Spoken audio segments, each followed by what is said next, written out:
നാട്ടുവിശേഷങ്ങൾ എന്ന യൂട്യൂബ് ചാനലിലേക്ക് എല്ലാ മാന്യ പ്രേക്ഷകർക്കും സ്വാഗതം.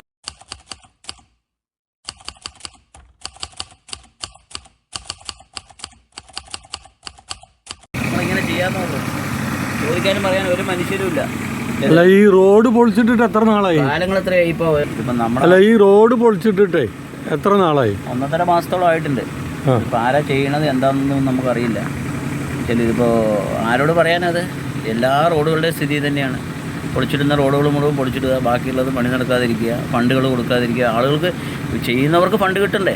ഗവൺമെൻറ്റിൻ്റെ മൊത്തത്തെ സ്ഥിതി എന്താണ്? ഒരു മനുഷ്യർക്കും ചെയ്യുന്ന കാശുകൾ കൊടുക്കുന്നില്ല, വീട് പണിയാനുള്ളവരുടെ അതുപോലും കൊടുക്കുന്നില്ല. അത്തരത്തിലുള്ള ഒരു അവസ്ഥയിലാണ് കാര്യങ്ങൾ മുമ്പോട്ട് പോകുന്നത്. എങ്ങനെ ജീവിക്കാൻ പറ്റും? മനുഷ്യർ വല്ലാത്തൊരവസ്ഥയിലേക്ക് പോയിക്കൊണ്ടിരിക്കുകയാണ്. ഓരോ ദൈനംദിന കാര്യങ്ങൾക്ക് പോലുമുള്ള ഫണ്ട് കണ്ടെത്താൻ കഴിയാണ്ട് ആളുകൾ വളരെ ബുദ്ധിമുട്ടിക്കൊണ്ടിരിക്കുകയാണ്. ഇത്രയും ഒരു മോശമായ രീതിയിലുള്ള കാര്യങ്ങൾ വന്നു കഴിഞ്ഞ് കഴിഞ്ഞാൽ ഇവിടെ എങ്ങനെ ഈ നാട്ടിൽ ജനങ്ങൾ ജീവിക്കും? ചൂട് കൂടിയിട്ട് മനുഷ്യർക്ക് ഒരു തരത്തിലും ജീവിക്കാൻ കഴിയുന്നില്ല. കുടിവെള്ളം പോലും കിട്ടുന്നില്ല. അത്തരം ആദിവാസി കോളനികളുടെ മുഴുവനുള്ള ആളുകളും വെള്ളത്തിന് വേണ്ടി കഷ്ടപ്പെടുന്നു. അതുപോലുള്ള എല്ലാ മേഖലകളും, സർവ്വ മേഖലകളും സ്തംഭിച്ചിരിക്കുകയാണ്. എന്ത് ചെയ്യാൻ കഴിയും? ആരോട് ചോദിക്കാനാ? ഈ റോഡ് കുണ്ടും കുഴിയായിട്ട് കുറേ കാലം കിടന്നു. വർഷങ്ങൾ 8 വർഷത്തോ 10 വർഷത്തിലധികം ഈ റോഡ്, ഈ മലമ്പുഴ പോലീസ് സ്റ്റേഷനും ആശുപത്രി പ്രധാനപ്പെട്ട ഒരു സ്ഥലമാണ്. ആശുപത്രി, പോലീസ് സ്റ്റേഷൻ, നഴ്സിംഗ് സ്കൂൾ എല്ലാം ഉള്ള ജലസേചന വകുപ്പ്, പോൾട്രി ഫാം, റേഷൻ കട, അതെ എല്ലാ മേഖലകളും പ്രധാനപ്പെട്ട ഒരു സ്ഥലത്തേക്കുള്ള ഒരു വഴിയാണ്. ഒരു 10 വർഷത്തിനോളം അധികമായിട്ട്, 10 വർഷത്തിൻ്റെ മുകളിലായിട്ടുണ്ടാവുള്ളൂ ഇപ്പോഴും. എന്നിട്ട് 10 വർഷത്തിന് ശേഷം പരാതികളും പ്രശ്നങ്ങളൊക്കെ ആയിട്ട് ഇപ്പൊ തുടങ്ങിയതാണ്. അപ്പോൾ പണി ഇടയ്ക്ക് വെച്ച് നിർത്തി. ഇപ്പൊ അത് സ്റ്റാർട്ട് ചെയ്തു. അത് തുടങ്ങിയതിന് ശേഷം അവർക്ക് ഫണ്ട് കിട്ടുന്നില്ല. എന്ത് ചെയ്യാൻ കഴിയും? അപ്പൊ കോൺട്രാക്ടർക്ക് ഫണ്ട് കിട്ടാത്തതുകൊണ്ടാണ് ഇടയ്ക്ക് വെച്ച് നിർത്തിയത്. അത് തന്നെ, അയാൾക്ക് ഇതിനു മുമ്പ് ചെയ്ത വർക്കുകളുടെ ഒന്നും ഫണ്ട് കൊടുത്തിട്ടില്ല.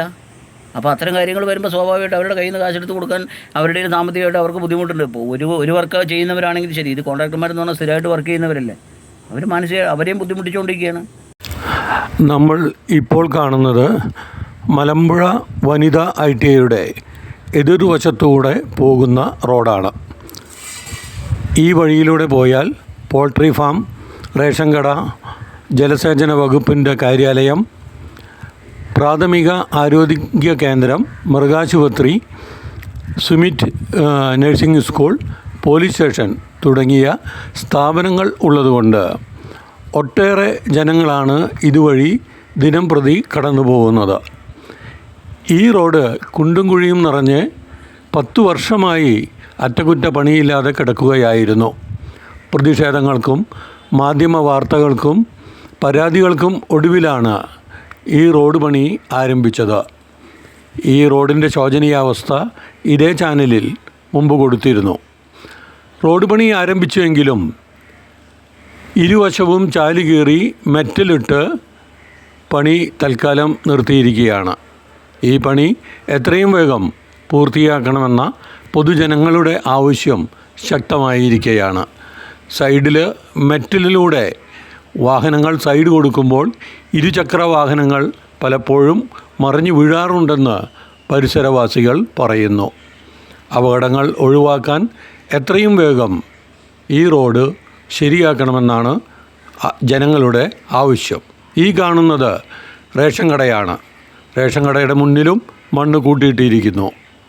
കോൺട്രാക്ടർക്ക് കൃത്യമായിട്ട് ഫണ്ട് കിട്ടാത്തതിൻ്റെ വിഷമമാണ്, ബുദ്ധിമുട്ടാണ് ഇപ്പോൾ ഇതിങ്ങനെ പണി പൂർത്തിയാവാതെ ഇടയ്ക്ക് വെച്ച് നിർത്തിയിരിക്കുന്നത്. തീർച്ചയായിട്ടും ഫണ്ടെന്ന് പറഞ്ഞു കഴിഞ്ഞാൽ വർക്ക് ചെയ്യുന്നതിനനുസരിച്ചുള്ള ബില്ല് പാസ്സാക്കി കൊടുക്കാറുള്ളതാണ് സാധാരണ. ഇപ്പോൾ ഒരു ബില്ലുകളും പാസ്സാവുന്നില്ല. അവിടെ ഇവിടെയും കടം വാങ്ങി അവർ കോടികളുടെ കടബാധ്യതക്കാരായി എന്നല്ലാണ്ട് ഇവർക്ക് ഈ വർക്ക് കൊണ്ട് ഒരു ഗുണവും കിട്ടുന്നില്ലാത്തൊരവസ്ഥയിലേക്കാണ് കാര്യങ്ങൾ പോകുന്നത്. സാധാരണക്കാർക്ക് ഇപ്പോൾ നടന്നു പോകാൻ പോലും പറ്റാത്ത അവസ്ഥയായി. എത്രയോ ഇവിടെ മറ്റേ നമ്മുടെ RTO ടെസ്റ്റ് നടക്കുന്ന സ്ഥലമാണ് ഡ്രൈവിംഗ് സ്കൂളിൻ്റെ. എത്ര ആളുകൾ ദൈനംദിനം രാവിലെ വന്ന് പോകുന്നതെന്നറിയോ? എന്ത് ചെയ്യാൻ കഴിയുന്നു?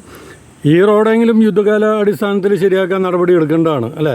തീർച്ചയായിട്ടും. ഇത്രയും സ്ഥാപനങ്ങളും ഡ്രൈവിംഗ് ടെസ്റ്റൊക്കെ നടക്കുന്നതല്ലേ? ഇത്രയും സ്ഥലങ്ങൾ, ഇത്രയും ആളുകൾ ദൈനംദിനം വന്നു പോകുന്ന ഈ ഒരു റോഡെങ്കിലും യുദ്ധകാലാടിസ്ഥാനത്തിൽ ഇതിൻ്റെ പണി തീർത്ത് ഇത് ചെയ്യാനുള്ള സൗകര്യം അതിന് ബന്ധപ്പെട്ട അധികാരികൾ ഇടപെട്ട് ചെയ്യേണ്ടത് തന്നെയാണ്. ഒരു തർക്കവും ഇല്ല അതിൽ.